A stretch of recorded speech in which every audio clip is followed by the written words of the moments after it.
G'day folks, and welcome back to Giving What We Can, where we explore how to use our resources to do the most good. Today I'm speaking with Rebecca Herbst from Yield and Spread, a not-for-profit personal finance course for beginning investors where all proceeds go to charity. After 10 years working in commercial real estate, she reached financial independence at age 32 and formally left the traditional corporate world. She's a believer in financial literacy for everyone, that investing and financial planning are key to our own financial well-being, and unlock the superpowers that enable us to do more good in the world. Rebecca is an early retiree and part of both the financial independence and effective altruism movements. And finally, I'm proud to say that Rebecca is also a member of Giving What We Can. Rebecca, welcome. Thank you. I'm glad to be here. So to start off with, it'd be great if you can tell our listeners a little bit about your story, how you ended up retired early, discovered effective giving, and now why you're spending your time doing financial education. So I'll start with the financial independence story. Like you mentioned, I worked in the real estate industry for over a decade as like a researcher and a city's economist of sort. And I really liked the contents of my job. I loved exploring new cities and why people wanted to live there and why investments were going there and all the like. But the constraints of the job, the operational structure of the job was tough. Sometimes it would be long hours or rather challenging clients with specific needs. And often I felt like the passion for the job had some sort of conflict with what the reality of doing the everyday job was like. So I knew deep down that maybe something wasn't totally right, but it didn't seem like moving industries or moving jobs was the answer. It was more just about how we live our everyday 9-to-5 sort of lives, if you have that structure. So I didn't learn about financial independence or the concept that you can save up enough money and invest that money to live off your investments comfortably until I met my now partner, Joe. And he introduced me to this movement, which at its fundamentals are being not just frugal, but spending thoughtfully on things that are important to you, and investing thoughtfully as well, and then building a life that's important to you. So I didn't realize how close I was to reaching financial independence until I met Joe, and I realized I was actually only a couple years away. So most people discover this concept and they're maybe 20 years off or 30 years off from actually reaching a comfortable retirement date, but I was maybe only 3 to 4 to 5 years away from that. So it quickly approached. And I started preparing for the future. And around that time, when I learned about financial independence, I had also begun actively meditating, which was helping me think a little bit more about others and loving kindness to other people, and not just necessarily that my emotions are the most important emotions in the world, and that they're often fleeting. And then also I learned about effective altruism in this time frame too. And I was introduced to it actually through the FI community via Mr. Money Mustache, who is one of the original pioneers of the movement. And he recommends the book, The Life You Could Save. So I read it and immediately thought this concept, donating effectively, that it's our moral obligation to do that, was a no-brainer. And it made sense almost immediately and kicked into gear some major life changes. And before we get into things, what's it been like being retired early? There's this book called 10% Happier by Dan Harris, and he talks about how meditation doesn't completely change his life, but it makes him about 10% happier. I would say that's sort of similar for financial independence. Maybe I'll give it 20% happier. It's pretty good, right? Like I wake up and I decide what I want to do every day and what's important to me and how I want to spend my time. And that's extremely freeing. At the same time, it's also a unique level of pressure. There's no one to blame when you have a bad day, or, oh, my boss made me do this, or my commute stunk. And so I'm really the arbiter of my own ship. So sometimes I feel like I should be doing a lot or being super productive. But on the whole, opportunity to be able to plan and fully live your life in a way that you want to is pretty amazing. Yeah, and many people see retirement, however old they are when they retire, as the next chapter. And with that chapter, you've been focusing, one of your projects is on the financial education, yield and spread. Can you tell us a little bit more about that? So financial literacy is really important to me, and there are a lot of resources out there ranging in quality and type and structure. When I first went on my financial independence journey and my friends and family saw the types of changes and shifts that I was making, they were excited by it and pretty open, welcoming to these concepts and wanted in. And so I started suggesting books or podcasts or blogs that were really awesome and resourceful, but most of the time the feedback was, can you just sort of teach this to me quickly? Because I need to be on my way to do all these important things I have to do. And so from that birthed this extremely condensed Learn to Invest course that is rooted in the same investing principles that are commonly used in the financial independence community. Mostly the Boglehead strategy, which was created by Vanguard's founder. However, it's not super focused on being frugal and budgeting and all the kind of tougher stuff that comes with the financial independence side. It's really focused on how to build wealth with what you have. And so now that course used to be live, it still is, but now there's an online self-paced version in which you can take the course. It's about 6+ hours of content. So currently it's really all about growing your wealth, learning how to take care of yourself, investing thoughtfully in a low risk manner. And in the future, I really want to be growing yield and spread to talk more about donation strategies and a lot of the similar ideas that we talk about in the AA community. And then, of course, one of the most important things that I should point out about yield and spread is that all profits go to effective charities via the Life You Can Save. And so it's my way of saying, hey, I want to give back some of my time in a way that I know how to do and can do thoughtfully, while also raising funds accordingly. Speaking of which, what are some of the commonalities that you've seen between the financial independence and effective altruism movements? So if anyone is part of either one of these communities, right away, we'll notice that they are people who are optimizers. So people in the financial independence community are investing their money in the most thoughtful, most optimized ways possible, and they're not wasting a cent. They're also spending their money in ways that are maximizing their quality of life and forgetting the rest. And the effective altruism community, it's the same. When people are setting aside a portion of their money towards good causes, they are focusing on causes that are most impactful and effective. So financial independence is like the mirror to oneself, where you're looking at how to help yourself in the most effective way. And effective altruism is the opposite. It's turning that mirror around and showing that towards others. And the thing I've noticed is that it's common both in FIRE and effective altruism is encouraging people to be more mindful about their decisions, especially in relation to thinking about what they value. And one thing that's come across both of them is things like how you're spending money. Can you maybe talk a little bit more to that? We've spoken about that in the past. Sure. So when I think about how I spend my money on myself, I think about the things that generate either the most value for me, and that might come in the form of joy and contentment, physical and mental health and well-being, or, my community or family and friends that I care about.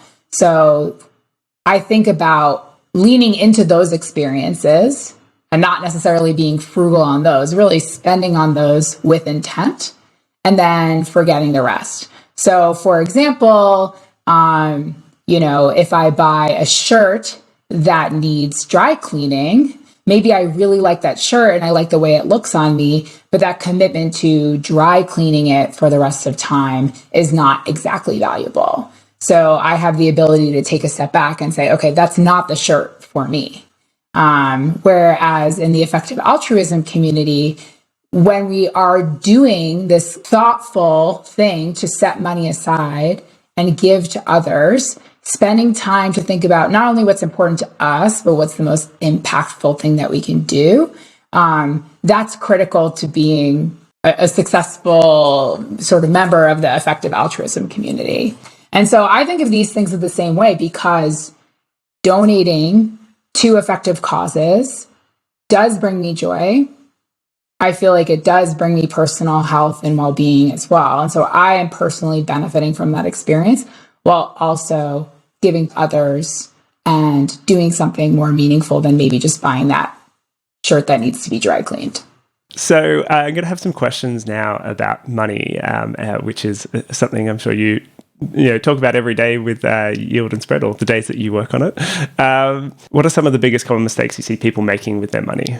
Well, the biggest mistake is really not doing anything with their money, right? So I think many of us who come out of school and are looking for a job are taught to look for a quality job, work hard, and maybe do your best to get salary increases along the way and earn money.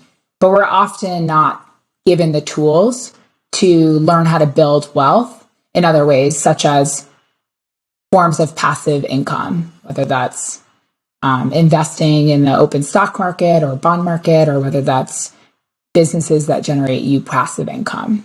So the idea that as you grow wealth, you can earn wealth without having to actively work for it is this foreign concept to many people.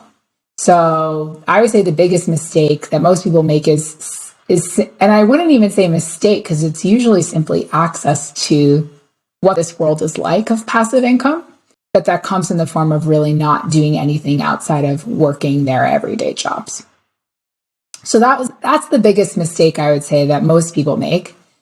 The next mistake is that people often listen to others and gather advice from others without actually looking at the research or the science behind it. So they might have a friend or a cousin or a colleague who appears very wealthy and successful and follows their lead. But as we know, appearances aren't always everything.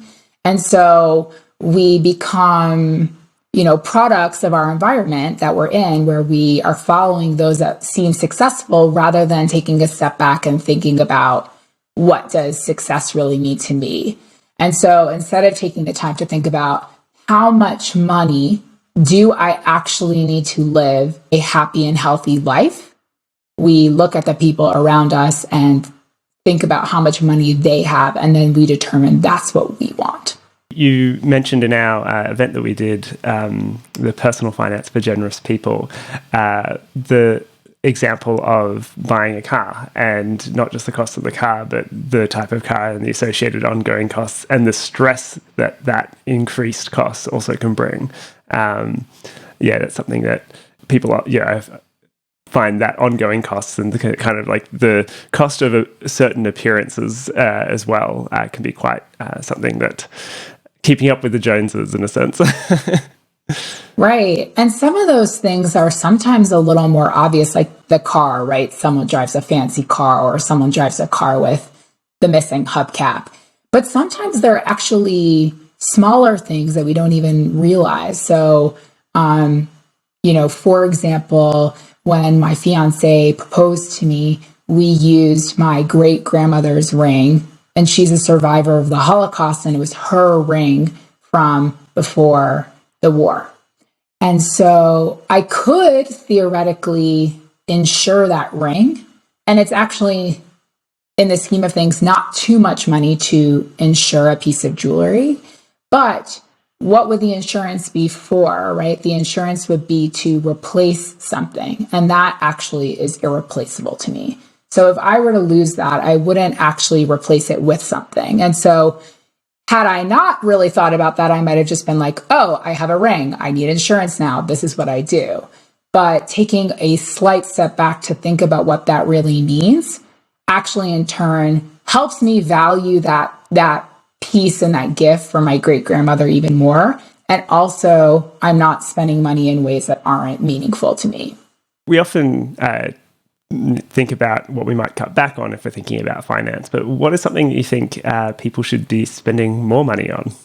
Anything that I think relates to health and well-being. So it could be, paying for a gym membership or a Peloton membership, if that means something that helps you get up and take care of your physical health and well-being. It could mean hiring a babysitter, so it gives you extra time to do something that you love and you care about personally.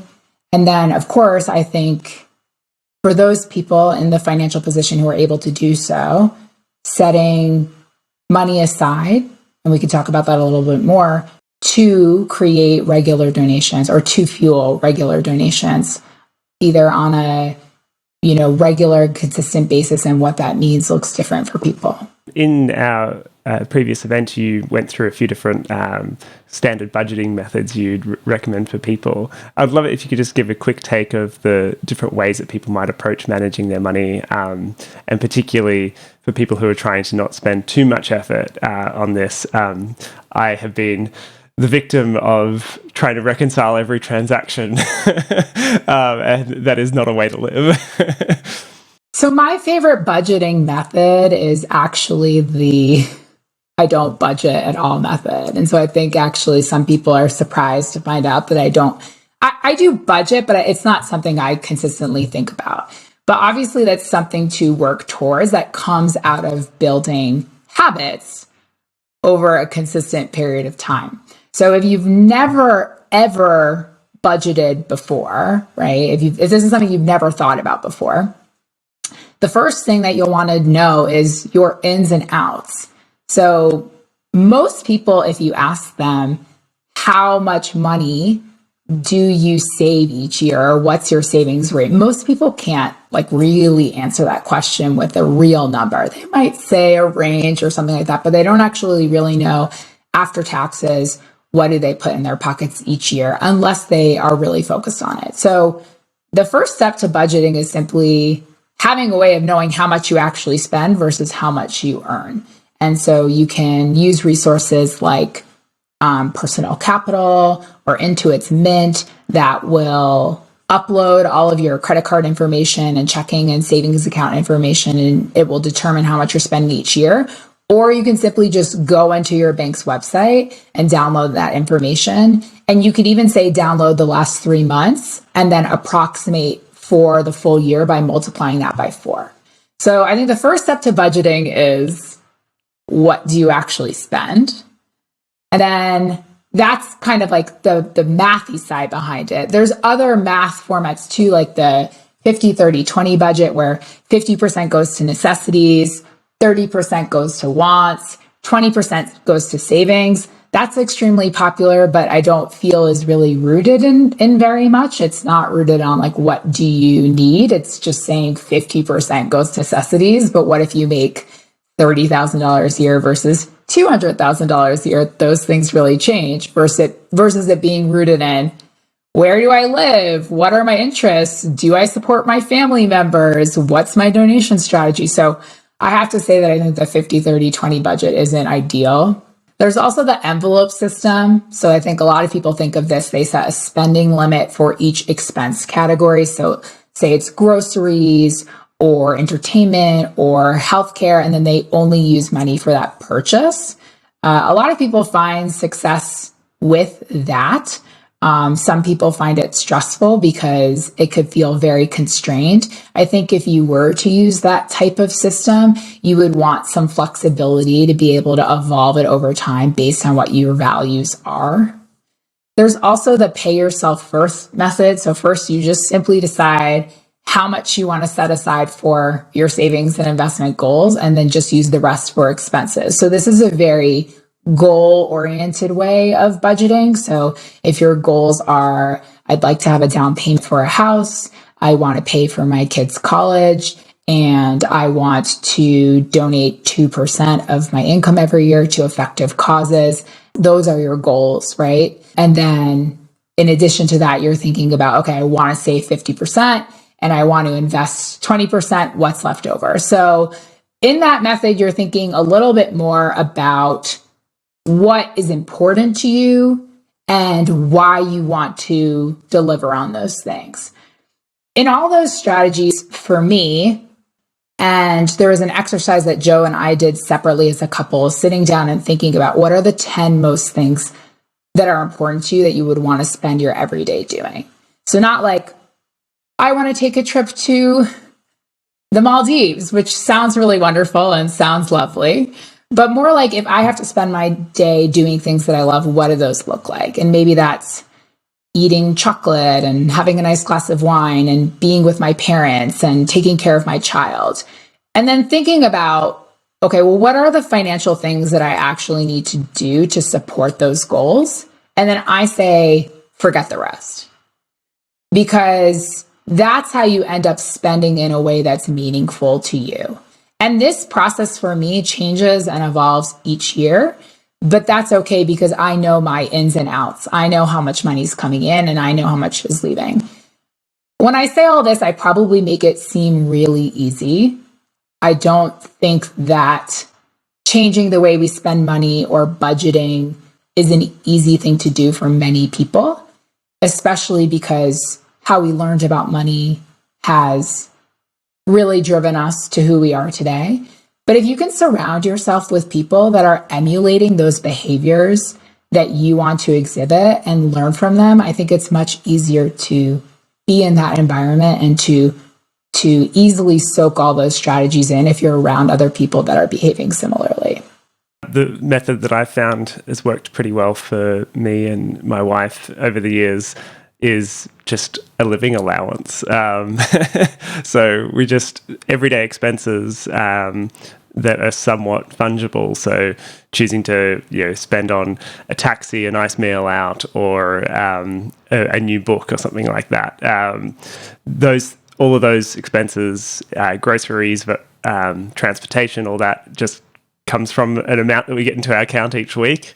And donations come out pre-tax, investments and savings and mortgage payments are kind of all in an account that we just don't see. And it's out of sight, out of mind. So all we ever really interact with is an allowance. And how do you feel about that allowance amount? How did you come up with that number in the first place, Luke? We finessed it over the years. And it's something we revisit. Also, inflation things do get more expensive. So, in certain lifestyle things change. Like you have a commute, and then you work from home, and things change. So we kind of have a rough spending categories that kind of summarize what we have been spending on. And I used to reconcile this, and I'm very glad I don't now. My bank app doesn't automatically roughly puts things into categories, and you're like, okay, does this seem like a reasonable amount? Okay, let's keep it at this, or let's bring it up or down. But yeah, it does keep it relatively easy just to know, okay, do I have money? Okay, I'll spend it, and then have a short-term savers, I'm gonna not spend a little bit for a while because I want to get new climbing shoes or something. Right. Yeah. So I think you hit the nail on the head, right? Because you're combining awareness with the concept of flexibility. So knowing what's happening within your portfolio and knowing that life changes, preference change and shift. And I think just simply being aware is a huge first step. And you also mentioned this concept of grit, right? So I'm saving up for the next few weeks so I can buy these climbing shoes. The reality is a little bit of grit is always sort of necessary to make big life changes, but there are a bunch of small changes that we can do that don't impact us greatly, such as maybe switching grocery stores from the really high cost grocery store that's a half mile away to an extremely low cost grocery store that's a mile away. And so just pushing yourself a little bit more out of that comfort zone to make that change can actually save you hundreds or thousands of dollars each year. And the funny thing is, both of us had worked in marketing in the past, and you manage just such extraordinarily large budgets sometimes. And then even when we bought a house and had you're getting all these legal fees and all these things, and you just the deciding not to spend money on a coffee or something like that just feels so insignificant. Even though over time that actually makes a big difference. A lot of our everyday decisions. So having that, okay, when I look at my bank account, that's my anchor, not a large marketing budget or organizational budget, or when you have like purchasing a house or something like that. And the coffee example is actually a good one. There's a lot of like raging memes about coffees in the financial independence community. Like, me not buying coffee isn't going to bring me out of poverty, which is often true for in a lot of instances. But when I think about coffee as this example, I don't know what the cost of a cup is right now in Australia, but here in Utah, it's actually much cheaper, which is nice compared to some of the other places I live. And yes, I live in Utah now, which I haven't shared yet. It's about $3 a cup of coffee. So if I did have that every single day of the week, it really would add up. So now if I do have a cup of coffee, I actually go out for it maybe once a week, and I just really enjoy that cup of coffee. I relish the coffee, and I go to a fancy place and I get a delicious cappuccino or whatever I'm feeling for that day, versus trying to maybe make ends meet and buying lower quality coffee and having it in my home, and it's not as sexy and yummy. And so there are ways that we can take these mundane experiences and make them really special. Even just things like, back to mindfulness, like if you've ever done the exercise of just like really focusing on what you're eating and just like really just like noticing all of the flavors and the texture and stuff like that. There can be very small things about the way that we engage with our experiences that can really change how those experiences feel and the quality of them. And I think that's so true for multiple forms of consumption: coffee, food, the things we buy. It's so true. How much of what you teach people applies universally across the world versus is quite location dependent? Because that's something I can see comes up a lot. In a perfect world, I would love for the teachings in Yield and Spread to be globally applicable on so many fronts. The principles of being more frugal and saving and investing to build wealth are generally widespread principles that are applicable across countries. To fully optimize how you invest, and that includes what you invest in and taking advantage of your in-country's investment and tax structures, so such as tax-advantaged accounts that give you perks for using them, or local pension systems and the like. It then requires the hard stuff, right? Like the hard stuff that sort of scares us to navigate does become quite local. So I would say it's like 40-60. So 40% of the teachings are global in nature: how to begin thinking about investing, how to think about wealth in different ways, how to build a financial plan. But the meat of it, the kind of harder stuff, the detail-oriented bits, are very US focused because, of course, that's what I know. And it's the nitty-gritty things that will really sort of make that difference over time. So I would love a world in which there was a Yield and Spread Australia or a Yield and Spread Germany, and really, about half the teachings need to be updated and rooted in that local country's tax and investment system. Now turning to looking at doing good with our money for others, what are the top financial tips you have for people related to giving? So US focus or globally focus, I'll say two things. The first is start.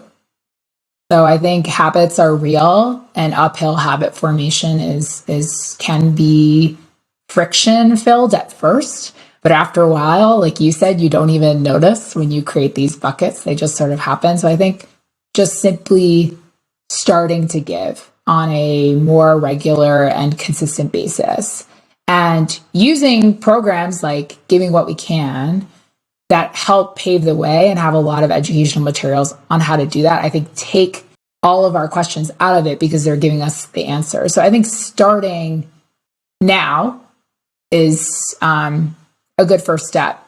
With that said, there's all these optimized ways of giving. And I'll specifically speak for the US here. So, for example, if you are a high income individual who's looking to make significant donations, your options are donating on a regular and consistent basis. Say I'm donating 10% each year.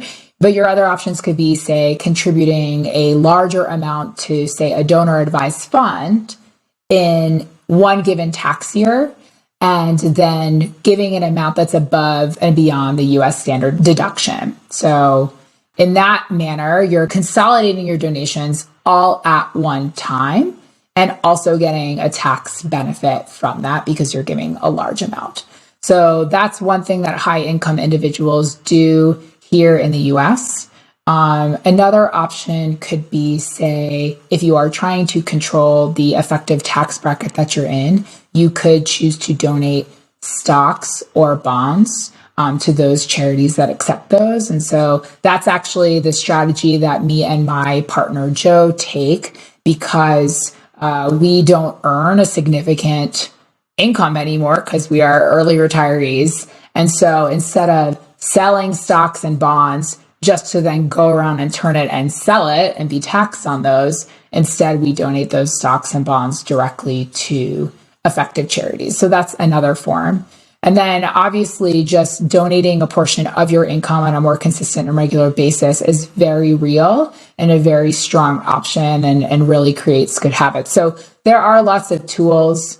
One more that I should probably mention is you can donate from tax advantaged accounts like your individual retirement account here in the US, and you won't face the same taxes that you would if you donated directly from your regular income that's coming in. So there are lots of ways to optimize, right? Because if you're already in the effective altruism community and you're already thinking about the most money that you can contribute to effective organizations, why not do that a little bit more effectively by avoiding taxes? And I don't say that in a bad way. I say in a healthy way, in a way that we're allowed to do it legally, and that's very appropriate for our tax system. What are your thoughts between the trade-offs between donating and saving?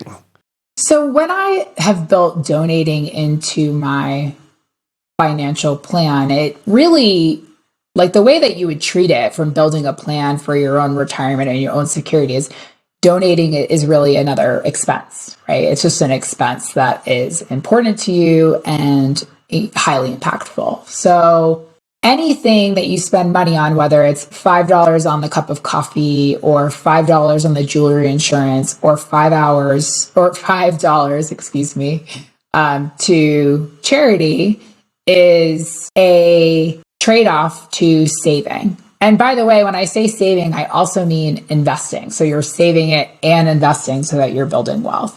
So yes, these things are, I guess it is a way to look at it as a trade-off or an opportunity cost, right? But if you're building it into your regular plan and it's an amount that is financially doable for you and comfortable for you, realistically, it doesn't change your quality of life very much. It's just a habit you're creating. It's like money that you're spending on a gym membership or on your groceries. And so obviously finding that sweet spot that's right for you is important. But I try not to look at it as a trade-off and a sacrifice, even though I recognize that it can't be. Sometimes when people are thinking about ethical uses of their money, or they're driven by social impact, and they might go, okay, well, one thing I can do is give to charity. Another thing I could do is try and pull some lever, ethically speaking, with the things that I'm spending money on, such as trying to have different investments or trying to buy things that might be, say, fair trade or other things that come to mind to people when they're thinking of ethics, whether it's just branding or not, and things like that. What do you think about people trying to involve ethics in their spending outside of charity, such as their investments or items they purchase? So I'll take the doing good, better classic examples, right? That a lot of things that come our way are unfortunately greenwashed. And I think many of us know that, buying an organically, locally sourced t-shirt or investing in many ESG funds can be potentially have an impact, but also often can be greenwashed. So for me, having, taken the Stanford Effective Altruism course and having read a number of the books in the effective altruism community that we all know, like Doing Good Better, The Life You Can Save, The Precipice, so on and so forth, that the science is there for me to just donate to effective charities. With that said, I personally do focus on what I consume. For example, like I buy cage-free eggs and dairy vetted by cornucopia.org, and everything has to have 4 stars or higher for me to eat it. I'm not quite vegan yet, but vegetarian. And so I am eating eggs and dairy, and I try, because I still am eating those things, I try to be very thoughtful in terms of what I'm consuming. But I don't think of, say, buying those eggs instead of donating to charity. So it's an and situation versus an or situation for me.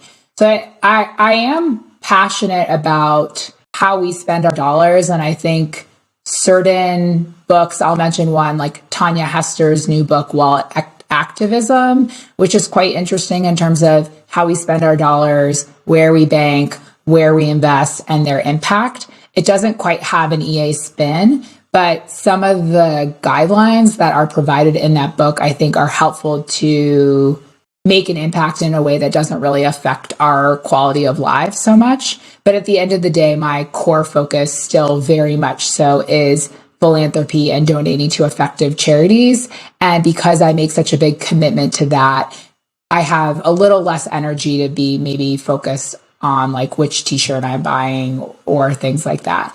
But we can try to do as much as we can help, but we understandably can't do everything all the time. I think it may have been a Vox Conversations podcast, I can't remember, but recently had someone who was from BlackRock, who was responsible for their kind of sustainable, ethical investments, and just how much trouble that he had actually trying to achieve that, and that it still seems to be quite an unsolved problem.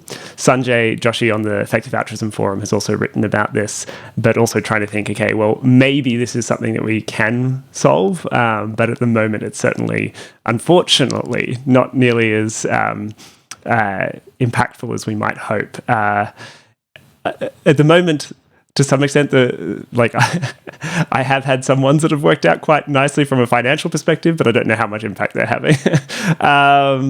And also another resource I saw recently was ASAP Science did a pretty good video a few weeks ago on greenwashing and how a lot of the time there are, unless it's like a certification of some kind where they're actually having to go audit things, a lot of the time there's branding involved. But you mentioned a couple of good examples there, like things that we know affect lives. And in the case of free-range eggs versus cage eggs, while there can be some uncertainty, generally speaking, if it's certified to be the case, that does make a big difference on the quality of life for the hens. And things like that can be really much more impactful than the difference in cost to you. So yeah, it's an interesting space to look at. Yeah, I also saw Sanjay. I've seen him speak before on ESG funds and its impact. I found his talk to be really interesting at one of the EA global events. One of the things that does get brought up a lot in my class is students tend to ask a lot about ESG fund investing, which is kind of the industry's first attempt at making investing in a thoughtful way more easily accessible. And so I do get this question a lot. And in my course, I talk about investing in index funds that are low cost and have low fees, because when you have fees, it eats away at your compound growth over time. So some students express investing in ESG funds that have fees of, say, 0.6% or 0.8%. And depending on how much money you have invested, over 30 years, you could be seeing fees of tens of thousands of dollars going to these firms, or even hundreds of thousands of dollars, or $1 million, subject to how much you have invested, right? So I think the question then becomes, okay, well, if I waited 30 years and took that $1 million in fees and put it towards effective causes, is that more powerful than passively investing in ESG funds? And I think I don't want to say that I have the full answer here because I haven't done the full research, but my gut tells me that making active contributions towards making change is impactful versus sort of passively trying to make change is maybe a little bit less impactful. So I think that the jury is still out on ESG funds or things of the like, but am very excited more by the opportunity of maybe actively investing in high impact opportunities, whether it's being a angel investor in a startup that we think is going to make a big difference, or simply funding another opportunity that we think is high impact, which is a bit more of like an active approach to investing. So I don't have all the answers here because I simply don't have like the budget to be doing something that great or that big right now, but I'm certainly very interested in what something looks like there where it's like a little bit less greenwash and more informed and more active based. To finish up, I have a couple of questions around where people might go next. To start with, I'd love to know what resources have been influential to you or that you'd recommend when it comes to thinking about money in general. I'm a book person. I love podcasts too, but sometimes I need to start from the beginning so I don't feel like I'm just catching up on things if I don't know about a subject already. And so there's a couple of financial independence books that I like. The first is Playing with Fire by Scott Reekins, which is a really easy and simple read about a family who learns about fire and changes their life course. I like The Frugal Woods by Elizabeth Thames. That's also a similar story written from a woman's perspective. Your Money or Your Life by Vicki Robbins is like the original thought process here in financial independence. It is thick, but I think she is an amazing thinker and truly genuine, and really also gives back a lot of her time, money, and energy to her community and just the world. And so her book is really fantastic. And then, of course, the blog by Mr. Money Mustache, which is how really me and my partner learned about financial independence. And he is also a major advocate for effective altruism. So I would recommend those resources if you're just learning about financial independence and you want to grow your knowledge and learn more. Of course, if you're interested in you're based here in the US and you're interested in simply learning to invest today with all those same principles, you can take the Yield and Spread course at yieldandspread.com. So those are the major resources that I would recommend from a financial independence standpoint. And then one EA resource I'd love to highlight, which I mentioned both earlier, is I love learning about different concepts through people and primary resources. So when I get engaged actively and directly in the EA community, that's when I learn the most. So either attending EAG events or your local EA networks. And then I also really enjoyed the Stanford Effective Altruism Fellowship, and they have multiple levels to that where you can like start in a beginner's mode and then learn more. And then otherwise, I continue to keep up to speed with the newsletters from Giving What We Can and One for the World and Give Well. And I also am part of the EA Slack community, so I'm often getting a lot of tidbits from there as well. So if you're not part of any of those Slack groups, Luke, you probably know them. There's a lot of them, right? Better than me. I get a lot of information from people in there. Just to finish up, what would you like our listeners to do after hearing this conversation? I think that if this is the first time that you're hearing about financial independence and you're quite interested in this concept of early retirement as well, I think, Luke, you've used the full acronym earlier, FIRE, financial independence, retire early. I like to just call it financial independence because I don't think you have to do the early retirement thing unless you want to. And unless that's a priority for you. But what I would say to everyone is there is a world in which you can prioritize yourself and build a life that is meaningful and comfortable and lovely while also giving back.